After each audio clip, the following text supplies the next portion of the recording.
हैं नेहा तिवारी जी के साथ, जो ऑडियोलॉजिस्ट हैं, स्पीच थेरेपिस्ट हैं और आपकी एक संस्था है सचेतता, जिसके ज़रिए वो स्पीच जो थेरेपी का काम करती हैं, साथ ही इस क्षेत्र में जो लोग हैं उनकी मदद करती हैं। स्पीच थेरेपी के बारे में बहुत कम जानकारियाँ लोगों को है। मुझे भी जब पहली बार पता चला तो मुझे लगा कि इस बारे में जानना चाहिए, तो आज हम इसके लिए आए हैं नेहा तिवारी जी के साथ। बहुत बहुत स्वागत है आपका। बहुत बहुत स्वागत है आपका भी कि आप हमारे घर आए और अपने इस पर्टिकुलर टॉपिक के बारे में अपने यूट्यूब चैनल के थ्रू आप अपने ऑडियंस से आप जुड़ रहे हैं। स्पीच थेरेपी जो है एक इनकम्प्लीट टर्म है Shailendra ji. Speech language therapy एक कंप्लीट टर्म है और ऑडियोलॉजी है एक ऐसा टर्म जो कि एक ऐसी साइंस है जो हमारे हियरिंग से कंसर्न रखती है। तो हमारी सुनाई और उससे इसको हम बचाएं कैसे, और अगर प्रॉब्लम हो गई है तो उसको ठीक कैसे करा जाए, ये पूरा process hearing audiology. Speech language therapy का है, आप कह सकते हैं कि कम्युनिकेशन डिसऑर्डर से संबंधित जो कुछ भी चीज़ें हैं उनके बारे में अवेयरनेस क्रिएट करना, उनको उनके लक्षण को पहचानना, टेस्ट करना, थेरेपी देना और पूरी तरह से हेल्प प्रोवाइड करना पेरेंट्स को, वो आता है हमारे स्पीच लैंग्वेज थेरेपी। तो this is all about speech therapy. इसकी शुरुआत से थोड़ा सा बताइए, पहले अपने बारे में कैसे शुरू हुआ, और फिर क्योंकि बहुत सारे लोगों को इसके बारे में पता नहीं। जी हाँ, सही कह रहे हैं। इनफैक्ट शुरुआत मेरी यहीं से हुई शायद जी। मैंने अपना जो कोर्स किया है वो all India institute of speech and hearing Mysore से किया है। तो 97 में मैंने जब ये कोर्स ज्वाइन किया तो हम लोग छुट्टियों में आया करते थे ट्रेन से दिल्ली, और क्योंकि 24 आवर्स का सफ़र होता था और हमारे आसपास जो है नॉर्थ इंडियंस ही रहते थे, तो जब भी मैं पूछती थी कि आपको ये कोर्स के बारे में मालूम है, 100% लोग होते थे कहते थे नहीं मालूम। तो बड़ा ही अजीब लगता था कि मैं इतना दूर जाके ये कोर्स कर रही हूँ, यहाँ पे तो किसी को कुछ मालूम ही नहीं है।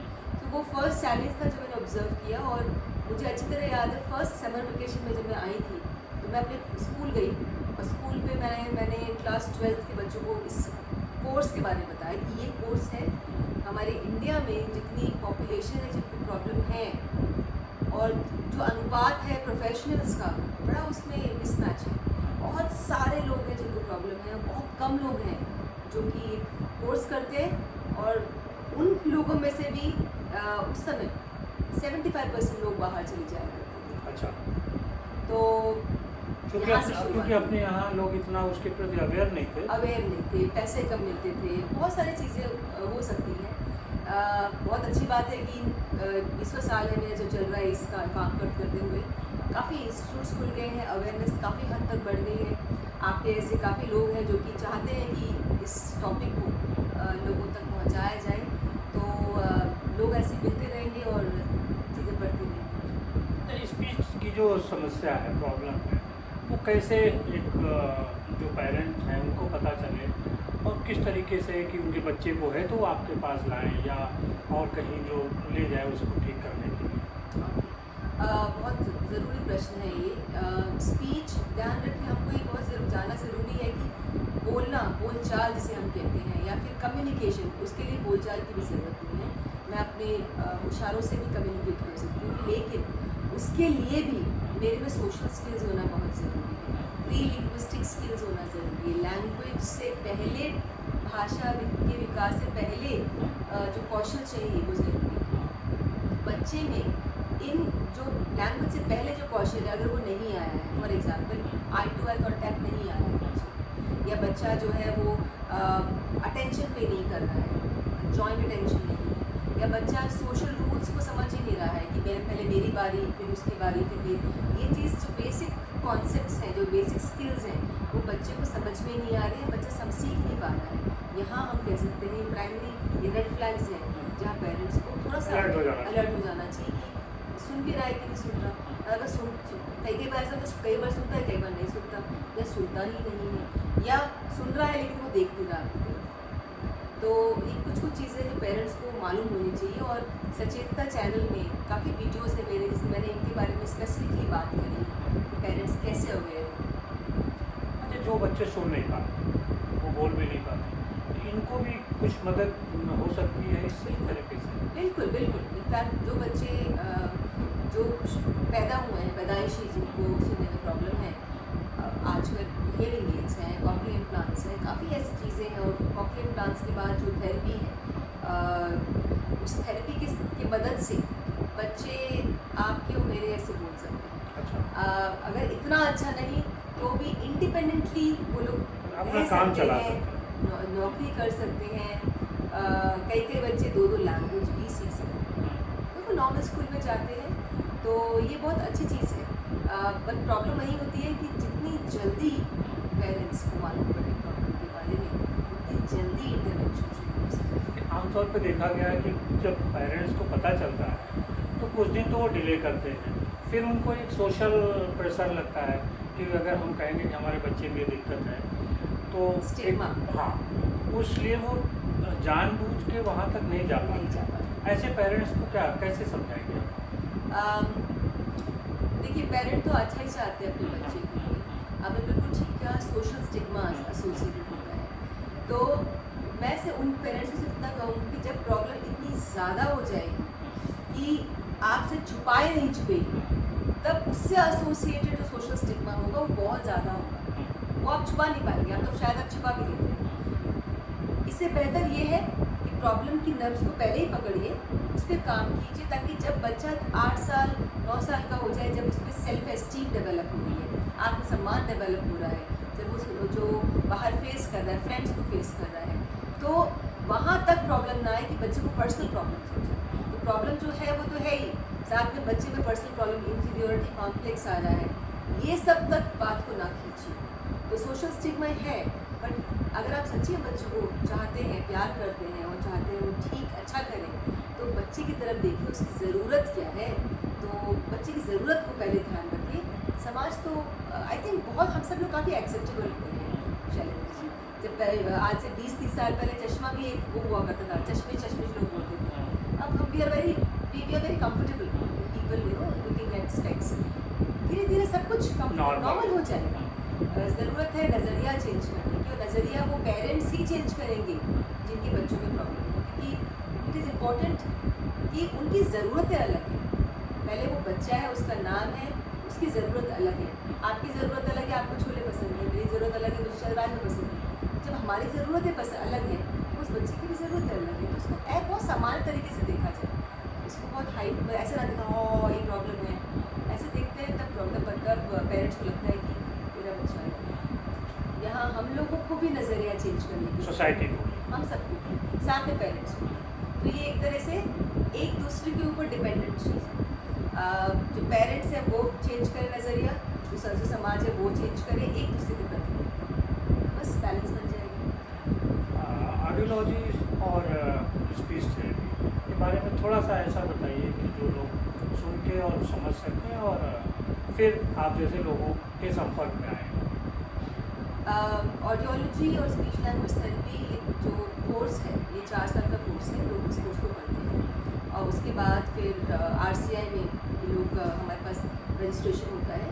मैं सिर्फ यही बोलूँगी कि जो लोग को भी लगता है कि उनके परिवार में किसी को भी बोलने में सुनने में प्रॉब्लम है, तो RCI सर्टिफाइड, जिनका सर्टिफाइड रॉन्ग वर्ड हो जाएगा, RCI रजिस्टर्ड ऑडियोलॉजिस्ट और स्पीच लैंग्वेज थेरेपिस्ट को ही कॉन्टैक्ट करें।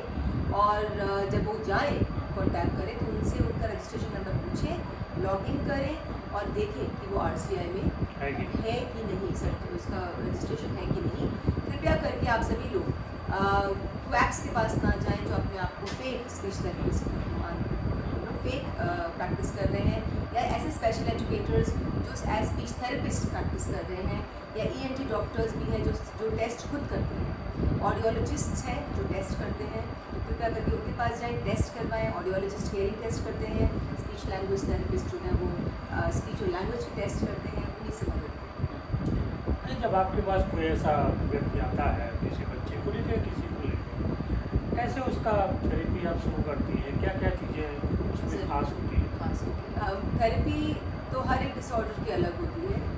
सबसे अहम बात जो मैं बताना चाहूँगी वो होगी कि बच्चे की असेसमेंट करने के बाद जो हम लोग प्लान करते हैं गोल, ये गोल अकेले मेरे प्लान करने से नहीं होगा। पेरेंट्स को साथ में बैठ के हम लोग गोल प्लान करते हैं कि 1 महीने के लिए मैंने ये गोल लिया है, क्या आप इसको अचीव कर पाएंगे? क्योंकि मैं अकेले काम नहीं कर सकती, खासकर छोटे बच्चे के साथ। तो अगर कोई केस ऐसा है जो बड़ा भी है, बेटर है कि ये गोल बनाए जाए, ये बच्चे को साथ में रख के बनाया जाए। अगर बच्चा बहुत छोटा है तो पेरेंट्स को साथ में रख के बनाया जाए। तो पहली बात होगी गोल बनाना, और फिर गोल बनाने के बाद कौन कौन सी स्ट्रैटेजीज इस्तेमाल होती हैं, उन स्ट्रैटेजीज के बारे में पेरेंट को समझा देना, और लगातार पेरेंट के कांटेक्ट में रहना, ताकि घर पे कुछ परेशानी अगर आ रही है तो हम हैं बताने के लिए कि यहाँ आप ये चीज़ गलत कर रहे हैं, यहाँ आप सही कर रहे हैं। तो अभी से ऑनलाइन सेशंस चल रहे हैं, तो एसिंक्रोनस टेलीथेरेपी के थ्रू हम लोग हेल्प करते रहते हैं। वो लोग वीडियोस भेज देते हैं अपनी, हम बताते हैं यहाँ आपने गलत बोला, यहाँ आपने गलत तरीके से हैंडल किया, और वीक बेस पे या वीक में 3 दिन डिपेंड करता है कि क्या प्रॉब्लम है, उसके बेस पे फिर हम लोग मदद देते हैं। आपकी जो संस्था है वो कैसे मदद कर रही है? और हमने देखा आपके तमाम वीडियोस लाइन पे रहते हैं, हम भी अपना आपका डिस्क्रिप्शन बॉक्स में वो दे देंगे, जिससे जो हमारे सुनने वाले हैं वो पुराने आपके वीडियो जो है वो भी देख सकते हैं। तो इस संस्था को जब आपने शुरू किया तब से क्या बदलाव है और किस तरह से मदद कर रही है? ओके, जब मैंने इस संस्था को रजिस्टर किया था, काम तो बहुत पहले से कर रही थी, तो संस्था मैं कहूँगी एग्जिस्ट बहुत टाइम से कर रही है, लेकिन रजिस्टर्ड हुई वो आज से 4-5 साल पहले। काम हम लोगों ने किया है, प्राइमरीली काम किया है अवेयरनेस पे।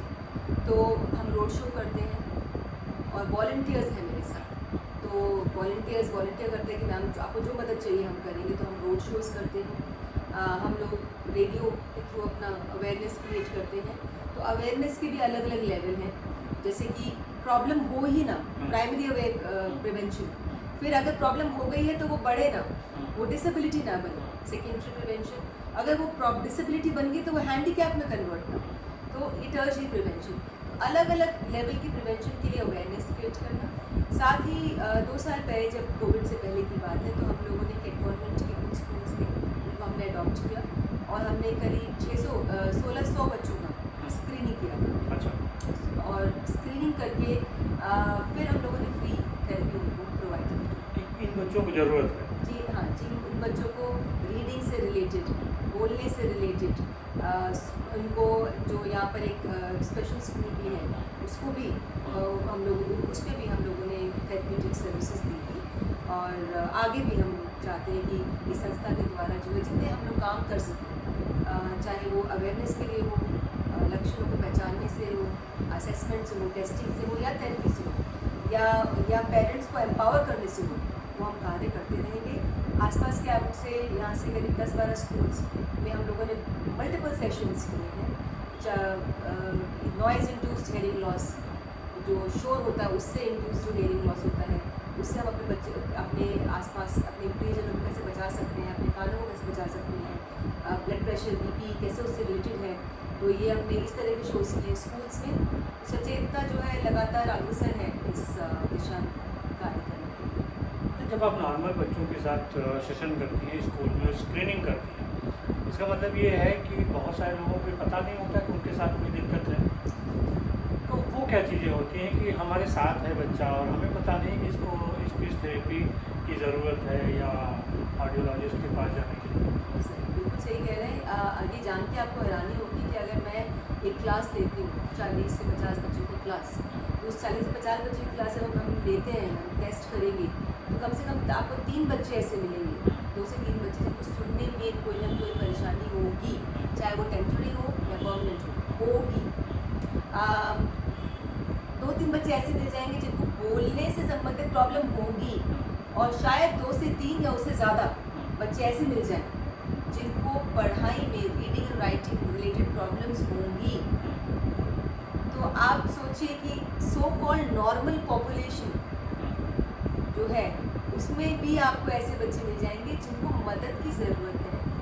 टीचर्स को नहीं मालूम, पेरेंट्स को नहीं मालूम, बच्चों को खुद नहीं मालूम कि उनकी ज़रूरतें क्या हैं। जब हम वहाँ तक पहुँचते हैं तो ऐसे बच्चों को हम जब मदद देते हैं तो उसके लिए बड़ा आसान हो जाता है सोशलाइज करना, और टीचर को भी मालूम है कि इस बच्चे को इस तरह से पढ़ाना है, इस तरह से हैंडल करना है, और इस तरह से उसकी ये ज़रूरत है, ये पढ़ाने का तरीका उसके काम नहीं आएगा, ये तरीका। अच्छा, बोलने में तो समझ आ गया, लेकिन आपने कहा कि पढ़ने में भी ऐसा होता है, तो वहाँ कैसे ये डिफरेंस होता है? ये जो आपने वर्ड सुना होगा डिसलेक्सिया, आजकल बहुत कॉमन टर्म है। तारे ज़मीन पे जो मूवी में दिखाया गया बच्चा, तो जिन बच्चों को क्योंकि हमने बात करते हैं भाषा, लैंग्वेज मतलब भाषा, तो मौखिक और लिखित दोनों ही फॉर्म है लैंग्वेज का। तो मौखिक भाषा में जब प्रॉब्लम होती है तो हम समझते हैं कि लिखित में। Speech therapy. जब लिखित में होगी तो भी लैंग्वेज थेरेपिस्ट मदद करेंगे। और खासकर स्कूल लेवल पे हम लोग काम करते हैं स्पेशल एजुकेटर्स के साथ मिलकर, क्योंकि अल्टीमेटली हमको बताना होता है, बेटर होगा कि हम लोग 2 लोग हैं काम कर रहे हैं तो गोल्स ऐसे बनाए जाएं जिससे बच्चों को मदद मिल सके। तो speech language therapist, special educator, teacher और पेरेंट, ये 4 लोग एक टीम बनाते हैं।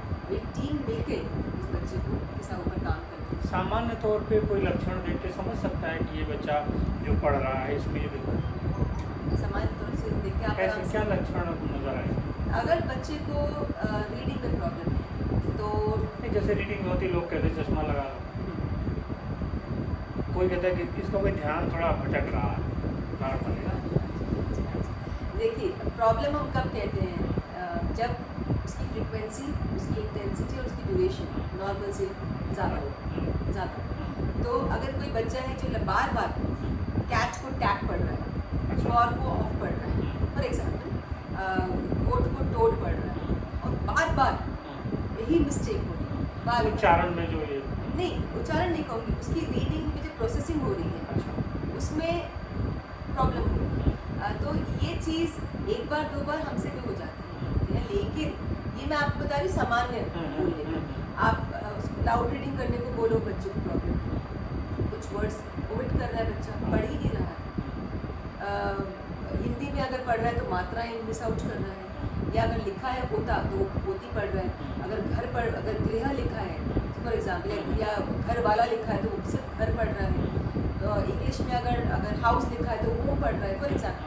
तो यहाँ पे क्या हो रहा है, यहाँ पे this is a classic example of something is wrong with reading. तो ये मैंने आप बहुत मोटे तौर पर बताया है। असेसमेंट जब हम करते हैं, टेस्टिंग करते हैं, उस टेस्टिंग के थ्रू एग्जैक्ट प्रॉब्लम मालूम पड़ती है कि क्या? कहाँ प्रॉब्लम है, उसकी इंटेंसिटी कितनी है, और ये एबनॉर्मल कैटेगरी में फॉल कर रहा है कि नहीं। और जब मालूम पड़ जाए प्रॉब्लम है तो उस पर बस काम करना शुरू कर देते हैं। इन लोगों को देखा कि बड़ी उम्र में भी कोई खास वर्ड है जो उसका उच्चारण वो सही से नहीं कर पाते, उसका दूसरा करते हैं, ये भी इसी से जुड़ा है। उच्चारण की अगर आप प्रोनाउंसिएशन की बात कर रहे हैं तो प्रोनाउंसिएशन में अगर नहीं कर पाते हैं तो भाषा का बहुत इम्पोर्टेंट रोल होता है।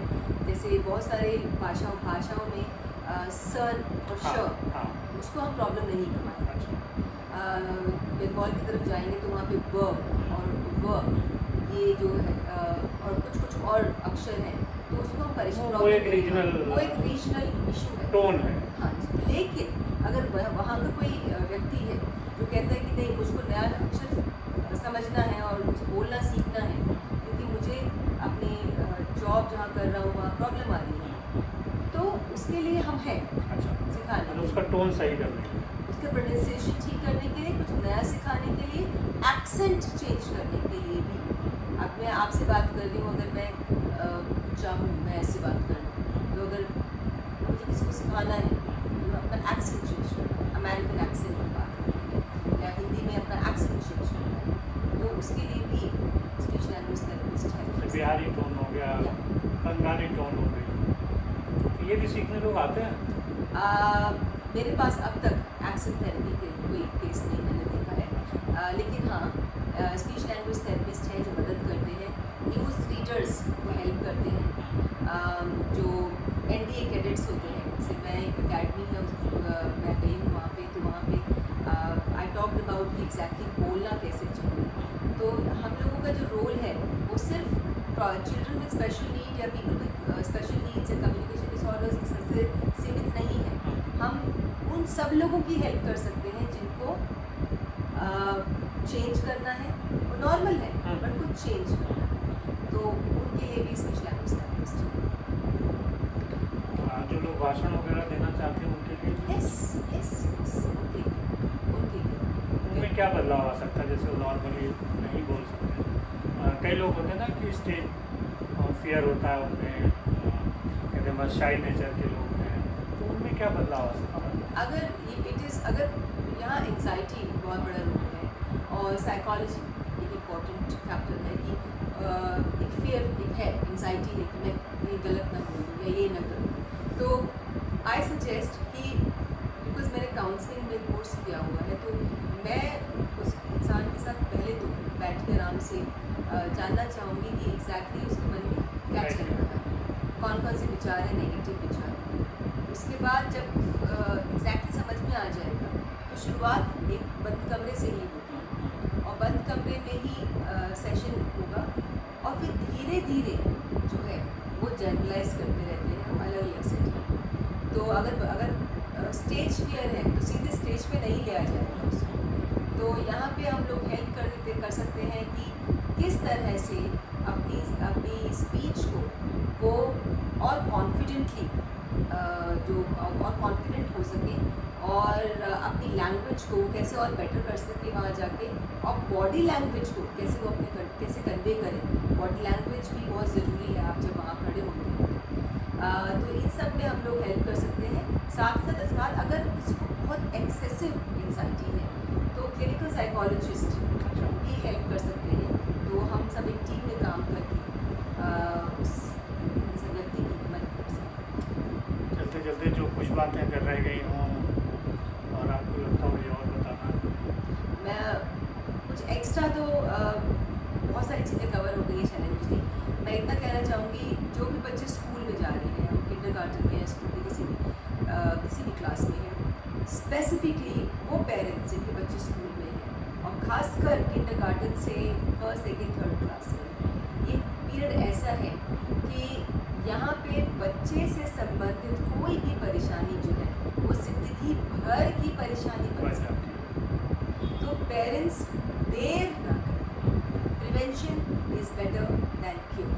और ये चीज़ आप सभी पेरेंट्स अगर हैं तो आग्रह करूँगी आप लोगों से कि इंतज़ार न करें कि कल दिखाएंगे, परसों दिखाएंगे, अगले महीने दिखा देंगे। ऑनलाइन कंसल्टेशंस हैं, आपके आसपास कोई भी थेरेपिस्ट हो, आप ज़रूर एक बार कंसल्टेशन करें। आपके जो ऑनलाइन वीडियो होते हैं फेसबुक वगैरह पे, तो वहाँ पेरेंट्स के क्या सवाल होते हैं नॉर्मली, कैसे वो समझते हैं?